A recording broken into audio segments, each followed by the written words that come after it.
Calvary Christ church సమర్పిస్తున్న Bible సందేశం అనే ఈ టీవీ కార్యక్రమానికి మీ అందరికీ కూడా స్వాగతం, సుస్వాగతం. ఇది మా 3వ సందేశం. ఈరోజు ధ్యానం కొరకు దేవుని పరిశుద్ధ గ్రంథంలో నుండి యెషయా గ్రంథం 51వ అధ్యాయం 6వ వచనాన్ని చదువుకుందాం. ఆకాశము వైపు కన్నులెత్తుడి, క్రింద భూమిని చూడుడి. అంతరిక్షము పొగవలే అంతర్ధానమగును, భూమి వస్త్రము వలె పాతగిలిపోవును. అందలి నివాసులు అటువలే చనిపోవుదురు. నా రక్షణ నిత్యము ఉండును, నా నీతి కొట్టివేయబడదు. ప్రార్థన. ప్రేమగల తండ్రి, మీకు వందనాలు. చదువుకున్న వాక్య భాగంలో నుంచి ఎప్పుడూ గ్రహించని గొప్ప సంగతులను మాకు నేర్పించి మీరే మహిమను పొందమని యేసయ్య పరిశుద్ధ నామములో ప్రార్థించుచున్నాము పరమ తండ్రి, ఆమేన్. ప్రియులరా, మీరంతా బాగున్నారు కదూ? మా సందేశాలను వింటూ ఆశీర్వదింపబడుతున్నారని మీరు చెప్పిన కొన్ని మాటలు మాకు చాలా ఉత్తేజాన్ని ఇచ్చాయి. అంతకు మించి నేను కానీ ఈ ఛానల్ వారు కానీ బాగా సంతోషపడే ఓ మంచి విషయం చెప్పి వాక్య భాగంలోనికి నేను వెళ్తాను. మా మొదటి సందేశంలో విరోధమైన పాపం అంటే ఏంటో చెప్పాం. ఆ సందేశానికి మన విజయవాడ పరిసర ప్రాంతాల్లో ఉండే ఒక అడ్వకేట్, జూనియర్ అడ్వకేట్ లాయర్ గారు ఆ సందేశం విని సంఘాన్ని విడిచిపెట్టడం, ఆత్మీయ తల్లిదండ్రులను విడిచిపెట్టడం, పరలోకానికి విరోధమైన పాపం అనే సంగతి ఇప్పటి వరకు నేను గ్రహించలేదు. మీ సందేశం వింటున్నప్పుడు దేవుడే నా కోసమే ఈ సందేశాన్ని మరి తెలియచేశాడేమో అని అనిపించింది. నేను విడిచిపెట్టిన సంఘానికి మరలా తిరిగి వెళుతున్నాను, నా కోసం ప్రార్థన చేయండి అని అన్నారు. ఇది నాకు చాలా గొప్ప ఆనందాన్ని కలిగించింది. మా మొదటి ప్రయత్నంలోనే ఒక వ్యక్తిని, అది కూడా ఒక లాయర్ గారు అలాగా మారారు అంటే నాకు చాలా ఆనందం వేసింది. ప్రభు నేను ఎంతగానో స్తుతిస్తూ ఉన్నాను.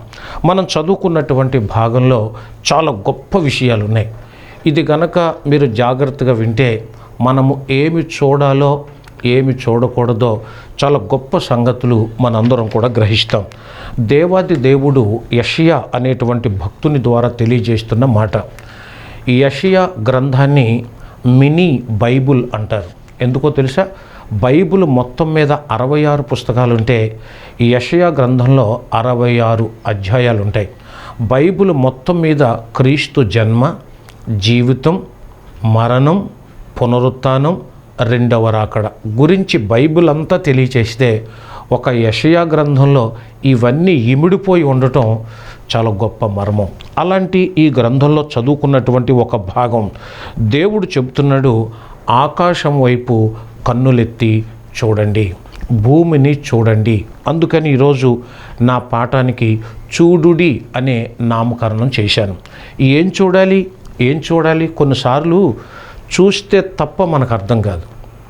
కొన్ని వింటే అర్థమవుతాయి, కొన్ని ఎంత వినినా, ఎంతమంది విపులంగా చెప్పినా చూస్తే కానీ అర్థమవుతుంది. ఓ చిన్న ఉదాహరణ చెప్తాను.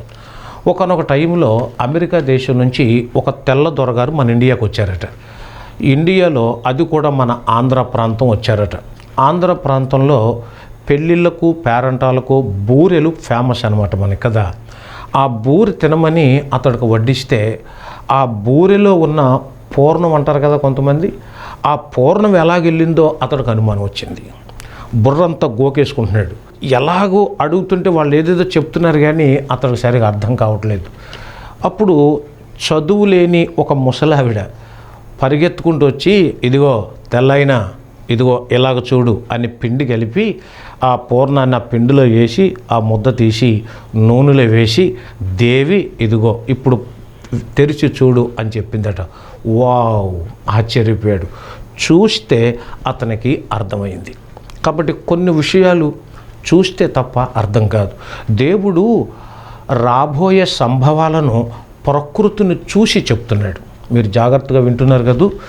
బైబిల్ విద్యార్థులకు, వాక్యాభిలాషులకు, అంత మాత్రమే కాదు, అప్పుడే వాక్యం నేర్చుకుని చెప్పాలనుకునే సువార్థికులకు, విశ్వాసంలో బాగా ఎదగాలి అనుకునే విశ్వాస వీరులకు అందరికీ ఈ సందేశం చాలా గొప్పగా ఉపయోగపడుతుంది. దేవుడు ఈ మాసంలో మమ్మల్ని చాలా గొప్పగా మరి పలు ప్రాంతాల్లో వాడుకోవటం దేవుణ్ణి నేను ఎంతగానో స్తుతించాను.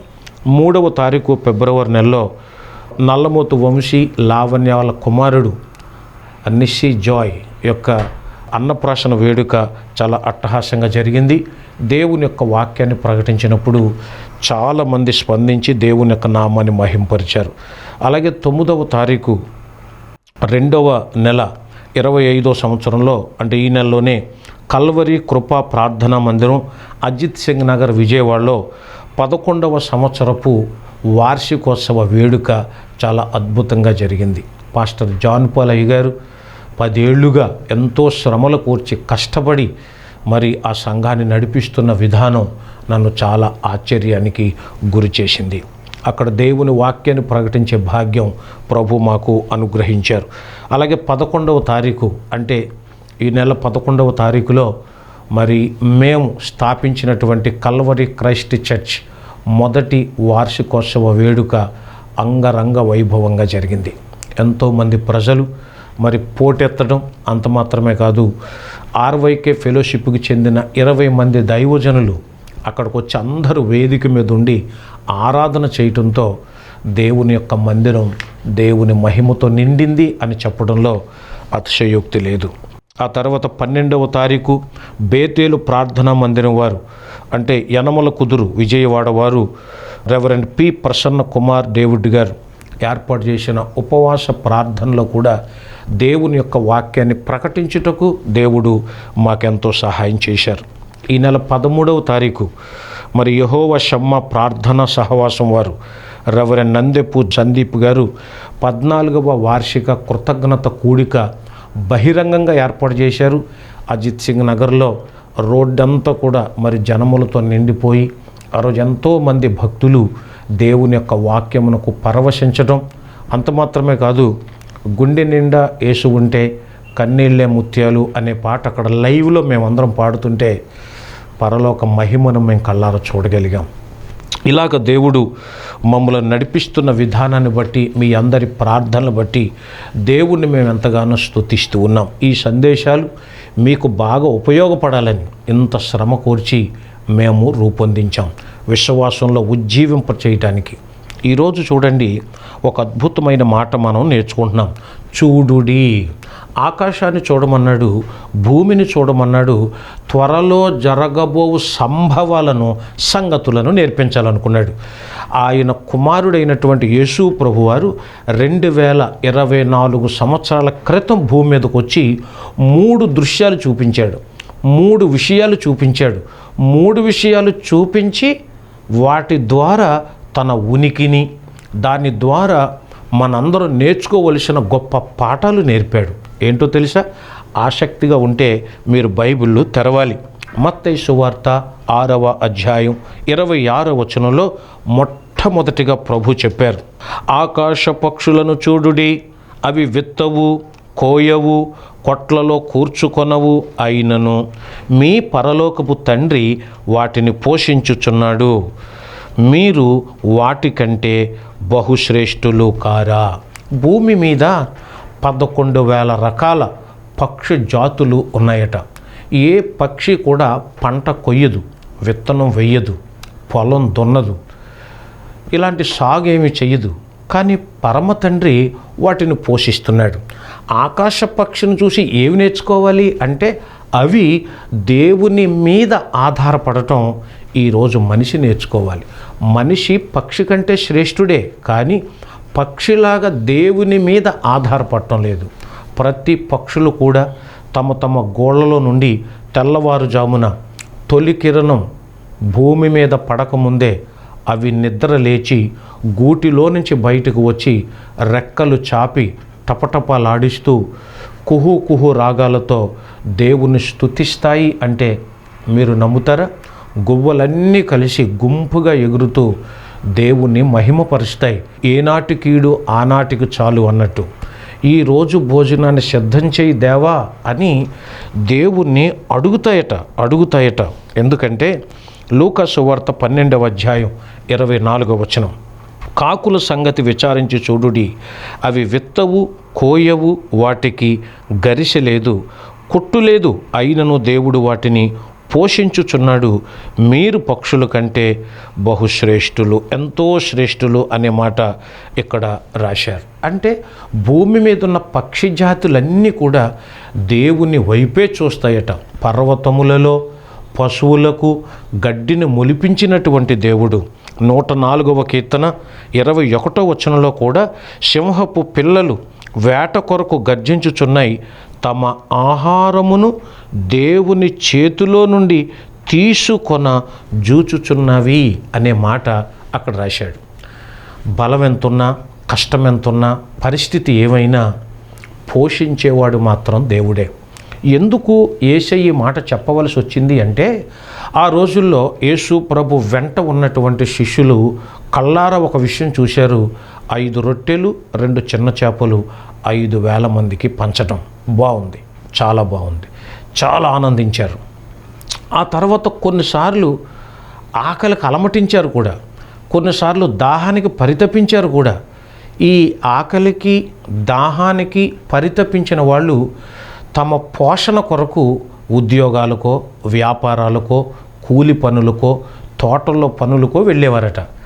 ప్రభువును కూడా వదిలేసేవారట ఆ రోజుల్లోనే. ఏమయ్యా ఎందుకు రాలేదు నువ్వు అంటే, మరి జానడు పొట్ట నింపాలి కదండి, మరి గుడి మానేసి లేకపోతే ప్రార్థన మానేసి అలాగ వెళ్ళకపోతే మమ్మల్ని ఎవరు పోషిస్తారండి అని ఆదివారం మందిరాలను కూడా ఎగ్గొట్టేసేటువంటి చాలామంది బిడ్డలు ఉన్నారు. ప్రియులారా, ఒక దైవజనుడిగా నేను మీ ఆత్మీయ తండ్రిగా చెబుతున్నాను, దేవుని పని కాదు అని యోహాను సువార్త 15వ అధ్యాయంలో రాయబడి ఉంది. నాకు వేరుగా ఉండి మీరేమి చేయలేరు. అంటే దేవునికి వేరుగా ఉండి ఉద్యోగం, వ్యాపారం, లేకపోతే ఏదైనా సరే, ఏ పనైనా సరే నువ్వు చెయ్యలేవు అని దేవుణ్ణి స్తుతించాలి. దేవుడే నిన్ను పోషిస్తాడు. నీకు ఆకలి ఉందని ఆయనకు తెలుసు, నీకు దాహం ఉందని తెలుసు, నీకు వస్త్రాలు కావాలని దేవుడికి తెలుసు. అయితే మొదట ఆయన చెప్పాడు, నా నీతిని వెతకండి, నా రాజ్యాన్ని వెతకండి, అప్పుడు అవన్నీ మీకు అనుగ్రహింపబడతాయి అన్నాడు. ఆకాశ పక్షులను చూస్తే మనకు నేర్చుకునే గొప్ప పాఠం ఏంటంటే, దేవుడు పోషిస్తాడు. నా ప్రియ సోదరి సోదరులారా, ఆకాశ పక్షులను చూసి ఈ పాఠాన్ని మనం నేర్చుకోవాలి. మీకు తెలుసో తెలీదో, చదువుకున్న పిల్లలందరికీ తెలుసు, 1903వ సంవత్సరంలో రైట్ సోదరులని ఒక పాస్టర్ గారి పిల్లలిద్దరు ఆకాశం వైపు చూస్తే పక్షులు కనపడ్డాయట. ఆ పక్షులను చూసి అరే మనిషి కూడా ఇలాగ ఎగిరితే ఎంత బాగుంటుంది అనుకున్నారట. వాళ్ళ నాన్నగారికి చెప్తే వాళ్ళ నాన్న అన్నారట, మ్యాన్ కెనాట్ ఫ్లై లైక్ ఏ బర్డ్ అన్నాడంట. మనిషి పక్షిలాగా ఎగరటం అసాధ్యం అన్నాడట. వీళ్ళు పట్టుదలగా ప్రార్థన చేశారు. 55వ కీర్తనలో దావీదు భక్తుడు, ఆహా గొవ్వ వలె నాకు రెక్కలున్న ఎడల నేను ఎగిరిపోదినే అన్నాడు. అది బాగా ఆలోచింప చేసింది వాళ్ళని. మనిషి ఎగిరే అవకాశం ఉంది అని వాళ్ళు పరిశోధనలు చేయగా మొత్తం మీద వాళ్ళు ఒక చిన్న ఇన్స్ట్రుమెంట్ని కనిపెట్టారు. 1903 డిసెంబర్ 17వ తారీఖున ఒక ఇన్స్ట్రుమెంట్ కనిపెట్టి అది స్టార్ట్ చేస్తే 11 సెకండ్లు అది ప్రయాణం చేసి ఆగిపోయిందట. ఆ తర్వాత పరిశోధనలు విస్తృతం చేసి ఈనాడు ప్రపంచమంతా కూడా విమానాల్లో ప్రయాణం చేసే ఎయిర్ క్రాఫ్ట్స్ను కనిపెట్టిన మహానుభావులు, వాళ్ళకి నిజంగా చాలా సలాం చేయాలి. వాళ్ళకి ప్రేరణ ఎలాగొచ్చింది అంటే ఆకాశ పక్షులను చూసి వాళ్ళు నేర్చుకున్నారు. మరి నీవు నేను ఆకలిస్తుందా? పోషణ కష్టమవుతుందా? సంపాదించే కూలి సరిపోవటం లేదమ్మా? పిల్లలు పోషించలేకపోతున్నావా? చాలా వార్తల్లో చూసి నేను గంటలు తరబడి ఏడ్చిన సందర్భాలు ఉన్నాయి. విజయవాడలోనే శ్రీకాకుళం నుండి వచ్చి ఒక హోటల్ రూమ్ తీసుకుని పురుగుల మందు కూల్ డ్రింక్లో కలుపుకొని తాగి మొత్తం చనిపోయారు అంటే చాలా బాధ అనిపించింది. ఎందుకు? అప్పుల బాధ భరించలేక. అప్పులు బాగా పెరిగిపోయినాయి, కుటుంబ పోషణ కష్టమైంది. వాళ్ళు పురుగు మందును ఆశీర్వదించారు. ఆ ప్రభువు దగ్గరకు వచ్చి, దేవా మేము ఆకలితో ఉన్నాం, మమ్మలను పోషించవా? ఆకాశ పక్షులను పోషించావే, అలాగూ మమ్ములను పోషించవని దేవుడు దగ్గరకు వచ్చుంటే వాళ్ళు బ్రతుకుండేవాళ్ళేమో. నా ప్రియ సోదరి సోదరుడా, నీ ఉద్యోగం నిన్ను తృప్తిపరచకపోవచ్చు, నీ వ్యాపారం నిన్ను పోషింపకపోవచ్చు, అది సరిపోవట్లేదేమో. ఈరోజు దేవుడి దగ్గరికి రా, ఈ ఒక్క విషయం నేర్చుకో, దేవుడే నన్ను పోషిస్తాడు. దేవుడి మీద ఆధారపడిన తర్వాత అయినా సరే నీకు పోషణ దొరకలేదనుకోండి, అలాగ చనిపోయిన దేవునికి మహిమదంతే. అలా చనిపోయిన దేవునికి మహిమే. ఎందుకంటే యోబు అంటాడు, ఆయన నన్ను చంపేసినా సరే నేను ఆయన మాత్రం వదలనని. నా ప్రియ సోదరి సోదరులారా, నేను చాలా కష్టాలు పడ్డానండి, చాలా ఇబ్బందులు పడ్డానండి. చాలామందికి తెలియదు. ఈరోజు పాలరాజుని చాలామంది ఎలా చూస్తున్నారు. ఒకప్పుడు నేను హోటల్లో కప్పులు కడిగాను, అన్నం కోసం చాలా అలమటించాను, చాలా అంటే చాలా అలమటించాను. నా దేవుడు నన్ను పోషించాడు. మా అమ్మగారు ఇళ్లలో పాచి పని చేసి మరీ మమ్మల్ని పోషించింది. కానీ దేవుడు నమ్ముకుంది ఈరోజు 10 మందికి భోజనం పెట్టే స్థితిలో దేవుడు మమ్మల్ని ఉంచాడు. దేవుని చిత్తమైతే త్వరలోనే నా పూర్తి సాక్ష్యాన్ని ఒక వీడియో రూపంలో మేము తీసుకొస్తున్నాం. సభలకు వెళ్ళేటప్పుడు ప్రతి చోట కూడా నేను చెప్తున్నాను. మీకు ఎవరికైనా అందుబాటులో ఉంటే ఆయా స్థలాల్లో మనం కలుసుకున్నప్పుడు మీరు స్వయంగా వినొచ్చు. కాబట్టి మొదటి విషయం, ఆకాశ పక్షులను చూడుడి, దేవుడే పోషించువాడు అనే పాఠాన్ని నేర్చుకోండి. నెంబర్ 2, రెండవది, యేసు ప్రభు చెప్పిన మాటలు ఇవి, సమస్త వృక్షములను చూడుడి. ఇది రెండవ విషయం. లూకా సువార్త 21వ అధ్యాయం 29 నుంచి 33 వచనాల వరకు చదివితే, నేను చదువుతున్నాను, బైబిల్ ఉంటే మీరు జాగ్రత్తగా చూడాలి.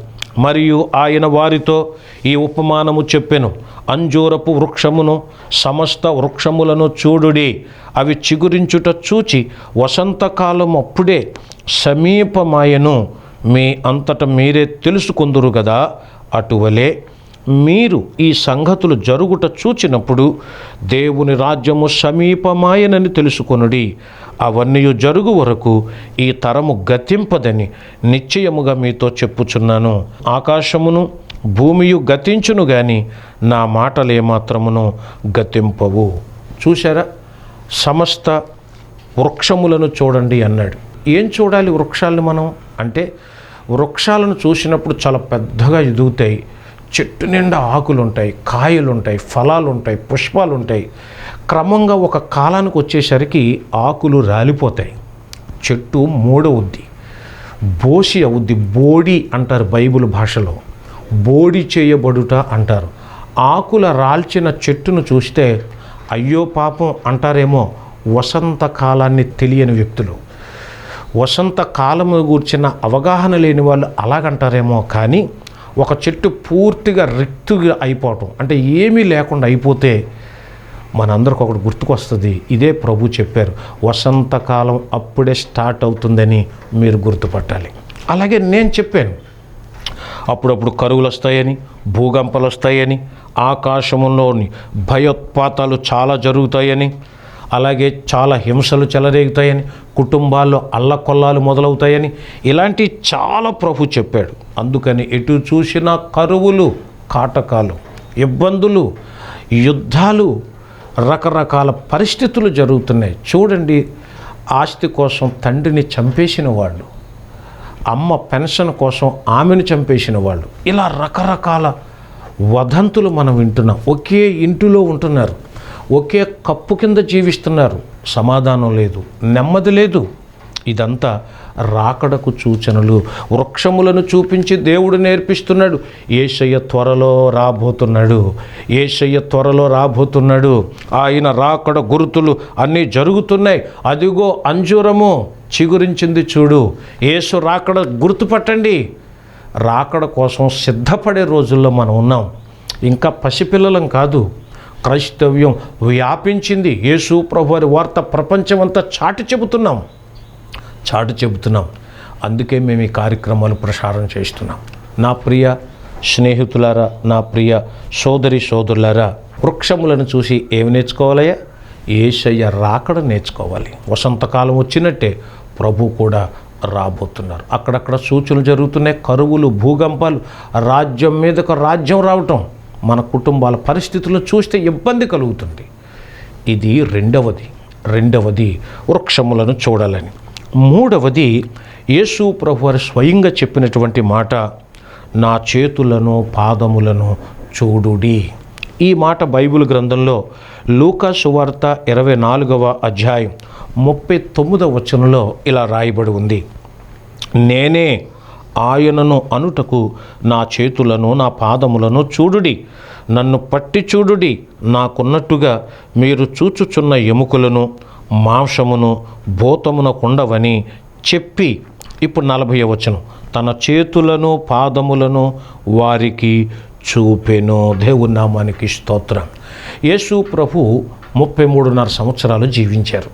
3.5 సంవత్సరాల కాలం పాటు 12 మంది శిష్యులను 70 మంది శిష్యులను ఏర్పాటు చేసుకుని తన యొక్క దేవుని రాజ్యం కొరకు తను పనిచేశాడు. లోక పాపములను మోసుకొని పోయి దేవుని గొర్రెపిల్లగా వచ్చి మానవాళి అందరి పాపముల నుండి విడిపించటానికి, శాపములు కొట్టివేయటానికి, శాంతి నెమ్మది సుఖం ఇవ్వటానికి వచ్చాడు.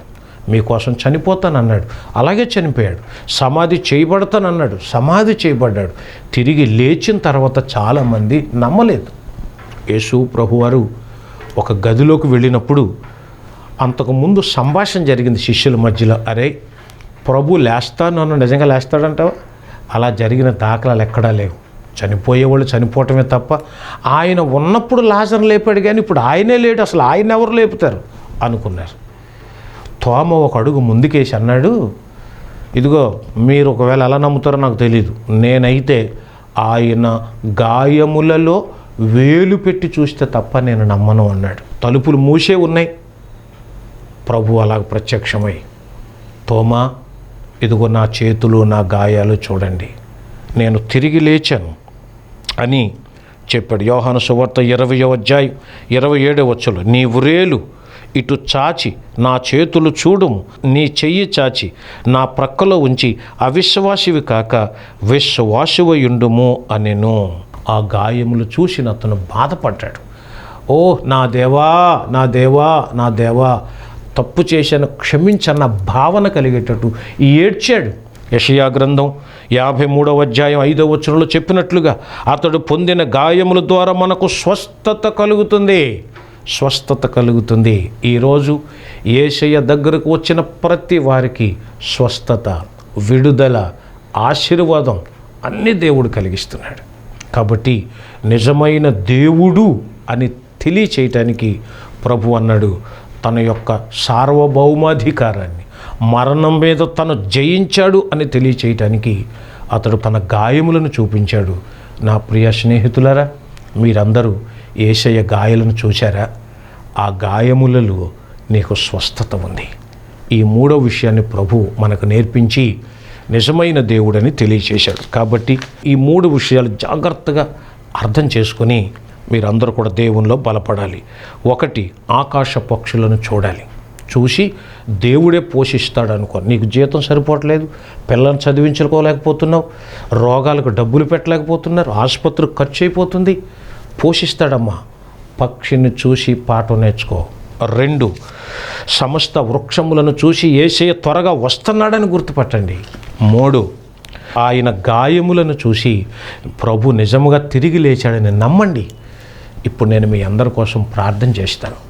నేను కూడా ఒకప్పుడు ఆకలికి అలమటించాను. ఒకప్పుడు నేను చాలా దారుణమైన పరిస్థితుల్లో జీవించాను. ఈరోజు దేవుడు నాకు ఒక పాటనిచ్చాడు, ఒక నోటి మాటనిచ్చాడు, ఒక సంఘం ఇచ్చాడు, ఒక సంఘ కాపరిగా చేశాడు. ప్రభు దీవించాడు. నేను మీకోసం ప్రార్థన చేస్తానమ్మా, ప్రార్థన చేస్తాను. తలలు వంచుతారా? మోకరిస్తారా? ఆ టీవీలోనే వచ్చేది కదా, వాళ్ళు అలాగే చేసుకుంటారా అనుకోవద్దమ్మా. ఒకవేళ ఇప్పుడే దేవుడు నీతో మాట్లాడతాడేమో, నీ కరువు తీసేస్తాడేమో, నీ దరిద్రం తీసేస్తాడేమో. దేవుడే దీవిస్తే దరిద్రం అంతా పోతుందమ్మా. ఒక తండ్రిగా చెబుతున్నాను, తలలు వంచండి, కండ్లు మూసుకోనండి, నేను ప్రార్థన చేస్తాను. ప్రేమ కలిగిన మా ప్రియా పరలోకపు తండ్రి, మీ పరిశుద్ధమైన నామమునకు వందనాలు ప్రభు. ఈరోజు ఈ వర్తమానాన్ని చూసిన ప్రతి బిడ్డలను కూడా ఆశీర్వదించాను. నువ్వు పోషిస్తావు. పోషణకు భయపడి ప్రజలు పారిపోతున్నారు, ఆత్మహత్యలు చేసుకుంటున్నారు, ఇబ్బంది పడుతున్నారు. ఈరోజు నిజంగా ఎవరైతే మోకరించారో, ఎవరైతే చేతులు జోడించారో వాళ్ళందరినీ మీ ఆత్మచేత అభిషేకించండి, మీరు పోషించండి, సమృద్ధినివ్వండి, దరిద్రమును తీసివేయండి, దారిద్రాన్ని తీసివేసి భాగ్యవంతులుగా చేసి మీరే మహిమ పొందమని మీ సేవకునే నా ప్రార్థన ఆలకించి అంగీకరించమని యేసయ్య పరిశుద్ధ నామములో ప్రార్థించుచున్నాము పరమ తండ్రి. ఆమేన్, ఆమేన్. ప్రియులారా, ఈ సందేశం మీకు నిజంగా మేలుకరంగా ఉంటే, నిజంగా దీవెనకరంగా ఉంటే దయచేసి మాకు ఒక ఫోన్ కాల్ చేయండి, మాకు ఒక చిన్న మెసేజ్ పెట్టండి. మేము ప్రభుని ఎంతగానో స్తుతిస్తాం. మా చిరునామా reverend P. Paulraj, Calvary Christ church, Bible సందేశం, నెక్కలం గొల్లగూడెం, ఆగిరిపల్లి మండలం, ఏలూరు జిల్లా 521212. మీరు సంప్రదించవలసిన నా ఫోన్ నెంబర్ 9410607776. ఒకవేళ మీలో ఎవరైనా మమ్మల్ని దర్శించాలి అనుకుంటే విజయవాడ నుండి నూజివీడు, విస్సన్నపేట వెళ్ళే బస్సులు మీరు ఎక్కి నెక్కలం గొల్లగూడెంలో దిగాలి.